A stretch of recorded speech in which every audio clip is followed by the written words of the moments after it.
صلی اللہ علیہ وسلم نے ارشاد فرمایا 10 چیزیں پیغمبروں کی فطرت ہیں، پیغمبروں کی سنت ہیں۔ کیا مطلب؟ 10 چیزیں وہ ہیں جو پیغمبروں کو دیکھ کے لوگوں نے فالو کرنا شروع کیا ہے، یعنی پیغمبروں سے سیکھی ہیں لوگوں نے، قوموں میں رواج نہیں تھا ان چیزوں کا۔ ان میں ایک فرمایا کہ ناخن کاٹنا، پہلے لوگ ناخن نہیں کاٹا کرتے تھے، بڑے جا رہے ہیں بڑے جا رہے ہیں۔ ناخن کاٹنا کس نے سکھایا ہے؟ بولو نا بھائی، پیغمبروں نے۔ نمبر 2 فرمایا حلق العانہ، زیر ناف بالوں کو صاف کرنا۔ یہ کس نے سکھایا ہے؟ پیغمبروں نے۔ یہ کلچر کا حصہ نہیں تھا کہ ہمارے ابا دادا کرتے آئے ہیں تو ہم بھی کریں گے، تو ابا دادا کو بھی سارا وہ سلسلہ پیچھے پیغمبر سے جا کے ملتا ہے۔ تیسری چیز آپ صلی اللہ علیہ وسلم نے ارشاد فرمایا کہ مونچھیں کم کرنا، رکھنا بھی جائز ہے لیکن یہ اعتدال سے، یہ نہیں کہ آپ مونچھیں بڑھا کے اور اسے ٹریکٹر کھینچ رہے ہیں، ہوتا ہے نا مقابلہ ہوتا ہے، یہ غلط ہے۔ چوتھی چیز آپ صلی اللہ علیہ وسلم فرمائی نتف الابط، بغل کے بالوں کو نوچنا۔ دیکھو کیا عجیب، کہتے ہیں نا کہ علوم نبوت وہی دلیل نبوت ہے، یعنی پیغمبروں کی جو تعلیمات ہیں نا وہ تعلیمات پیغمبروں کے برحق ہونے کی دلیل ہیں۔ عجیب بات ہے کہ بغل کے بال کو نوچنا اور زیر ناف بال کو اس طرح سے صاف کرنا، بلیڈ سے صاف کرنا، یہ سنت ہے، یہ پیغمبروں کی سنت ہے۔ سوال پیدا ہوتا ہے کہ جب بال ختم ہی کرنا مقصد ہے تو یہ بلیڈ کا فرق اور نوچنے کا فرق، اس کی کیا ضرورت ہے بھائی؟ دونوں بالوں کو بلیڈ سے صاف کر لو یا دونوں کو نوچ کے صاف کر لو۔ اگر آپ کہتے ہو بغل کے بال نوچنے میں بہت شدید تکلیف ہے، بغل کے بال نوچنے میں بہت شدید تکلیف ہے، یہ اعتراض، یعنی اگر آپ کہتے ہو کہ زیر ناف بال کو نوچنے میں بہت شدید تکلیف ہے تو تکلیف تو بغل کے بال کو نوچنے میں بھی ہے۔ یا تو دونوں کو بلیڈ سے صاف کرنے کا حکم ہونا چاہیے تھا یا دونوں کو نوچنے کا۔ فرق ہے، آپ میڈیکل سائنس فرق بتاتی ہے۔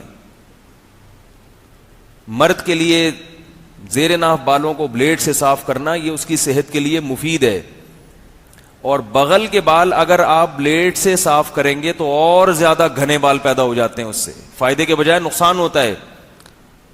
اس لیے پیغمبر کی سنت کیا ہے؟ ان کو نوچا جائے۔ اب آپ حیران ہوں گے یار یہ تو بڑا مشکل کام ہے۔ مشکل اس لیے ہے کہ بچپن سے نوچنے کی عادت نہیں ڈالی والدین نے، ان کو سکھایا ہی نہیں، کیونکہ والدین آج کل دین نہ خود سیکھتے ہیں نہ اپنے بچوں کو سکھاتے ہیں۔ یہ بھی غنیمت ہے، صفائی کی عادت ڈال دی۔ اب آپ کو میں چھوٹا سا ٹوٹکا بتاتا ہوں کہ بغل کے بال نوچنے سے فائدے کیا ہیں اور اس کا طریقہ کیا ہے۔ عجیب سا موضوع ہے لیکن کیا کریں، جب ایک چیز ہے وہ تو ہے نا، صفائی سے اس کا تعلق ہے۔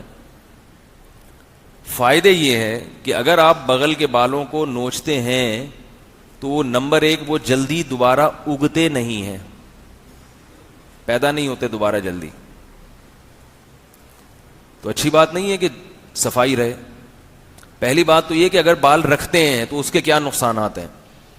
آپ جتنی مرضی صفائی کر لیں، روزانہ شیمپو سے دھو لیں اس کو، اس میں جراثیم بہرحال پیدا ہوں گے کیونکہ پسینہ فوراً اکٹھا ہو جاتا ہے وہاں پہ۔ تو حکم دیا کہ ان بالوں کو صاف رکھو۔ نوچنے سے کیا فائدہ ہوگا کہ بال دوبارہ جلدی پیدا نہیں ہوتے، ایک فائدہ۔ دوسرا فائدہ، جو بال پیدا ہوتے ہیں وہ گھنے نہیں ہوتے۔ سمجھ رہے ہو کہ نہیں سمجھ رہے؟ تیسرا فائدہ، جو بال پیدا ہوتے ہیں وہ کمزور ہوتے ہیں، طاقتور نہیں ہوتے۔ چوتھا فائدہ، ایک وقت آتا ہے کہ بال اگنا ہی ختم ہو جاتے ہیں۔ کوئی فائدہ نہیں ہے بھائی، کوئی فائدہ نہیں بھائی سمجھانے کا۔ تو یہ کتنے فائدے ہو گئے؟ 4 فائدے۔ اس کو الٹ کر لیں تو بلیڈ سے بال صاف کرنا بالکل اس کے اپوزٹ. نمبر 1, بلیڈ سے بال صاف کریں گے تو دوبارہ جلدی اگیں گے, ایک بات. نمبر 2, اگنے کی اسپیڈ بہت تیز ہوگی. نمبر 3, جڑیں پہلے سے بھی زیادہ مضبوط ہوں گی.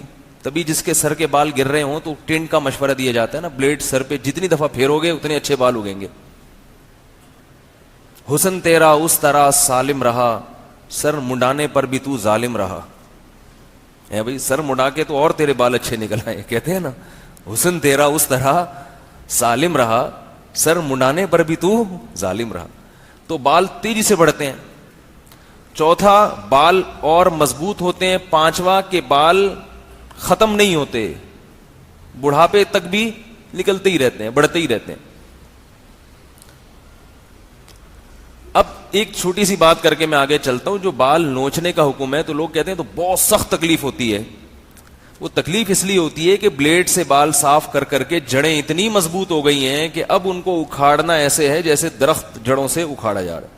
اب اس کا طریقہ یہ ہے کہ یہ جو ویکس آتی ہے نا, ویکس ایک لوشن ٹائپ کی چیز ہے, وہ گرم کر کے کسی کپڑے پہ رکھ کے لگائیں اور زور سے کھینچ لیں. اگر شادی شدہ ہیں تو بیگم سے کہیں وہ کھینچ لے گی. ویسے وہ کھال اتارنے کے چکر میں لگی رہتی ہے تو اس کو موقع مل جائے گا. بولے بھائی جب کھال اتارنی تو تمیز سے اتارو. کیا خیال ہے بھائی؟ تو وہ ایک دم سے کیا ہوگا کہ وہ کھنچ جائیں گے. تو آہستہ آہستہ جب کئی دفعہ ایسے کریں گے تو جڑیں کمزور ہو جائیں گی, پھر ہاتھ سے کھینچنا آسان ہوگا. تو میں یہ کر رہا تھا کہ نبی صلی اللہ علیہ وسلم نے فرمایا 10 چیزیں پیغمبروں کی فطرت ہیں.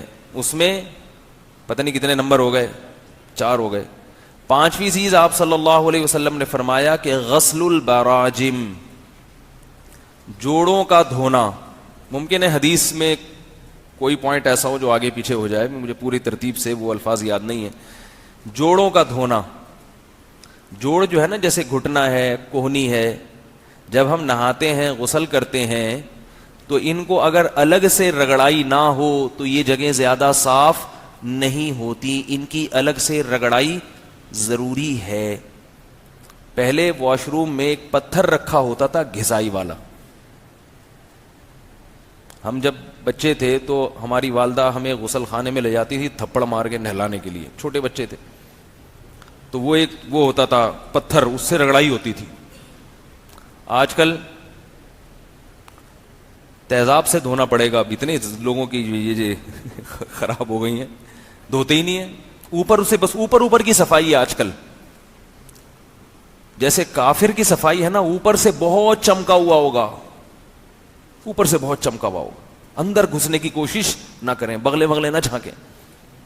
ایسے ہی مسلمان کا حال آج کل ہوتا جا رہا ہے. اوپر سے بڑے چمکے ہوئے ہوتے ہیں. تو صفائی تو اندر سے شروع ہوتی ہے بھائی, اندر سے. کھاؤ پہلے پاکیزہ چیزیں. دانتوں کی صفائی ہے. نبی صلی اللہ علیہ وسلم نے بہت زیادہ دانت کی صفائی کا حکم دیا ہے, بہت زیادہ. ہر وقت صاف دانت, ہر وقت صاف. جب بھی نبی کچھ کھایا کرتے تھے فوراً خلال کیا کرتے تھے کہ دانت میں کوئی چیز پھنسی نہ رہے. 24 گھنٹے آپ صلی اللہ علیہ وسلم کے دانت صاف رہتے تھے. یہ نہیں ہے کہ سوتے ہوئے اور اٹھتے ہوئے. یہ تو گوروں نے مسلمانوں سے سیکھ کے اتنا کر لیا ہے کہ رات کو اور صبح کو, اور اس میں بھی پورے طریقے سے اس کو فالو نہیں کرتے. اسلام میں ہر وقت دانت چمکے رہیں. کیوں؟ اس لیے کہ تھوک جو آپ کے پیٹ میں جا رہا ہے وہ تو 24 گھنٹے جاتا ہے نا. یا کچھ کھا رہے ہیں, اگر آپ کے دانت خراب ہیں تو جو بھی کھائیں گے تو وہ گند سارا کہاں جائے گا. اور دانت میں کوئی بھی چیز لگی رہ جاتی ہے تو بہت جلدی وہ سڑنا شروع ہو جاتی ہے. آپ کسی چیز کو باہر نکال کے رکھیں وہ سڑنے میں ٹائم لے گی, لیکن اگر آپ اس کو رکھ لیں منہ کے اندر, اس میں جو سڑنے کا عمل ہے, خراب ہونے کا عمل ہے, وہ جلدی شروع ہو جاتا ہے. سمجھ میں نہیں آ رہا. اب میں بعض دفعہ لوگوں کے چہروں کو دیکھتا ہوں, جب وہ مسکراتے ہیں تو پتہ چل جاتا ہے یہ آدمی کتنا صفائی پسند ہے. مسکراہٹ سے پتہ چل جاتا ہے بندے کو. آپ لوگ تو دانت دیکھتے نہیں نا, کبھی دیکھا کریں پبلک کے دانت. کوئی بھی مسکرائے نا تو اندازہ ہو جائے گا یہ کتنا صفائی, اوپر سے چمکا ہوگا.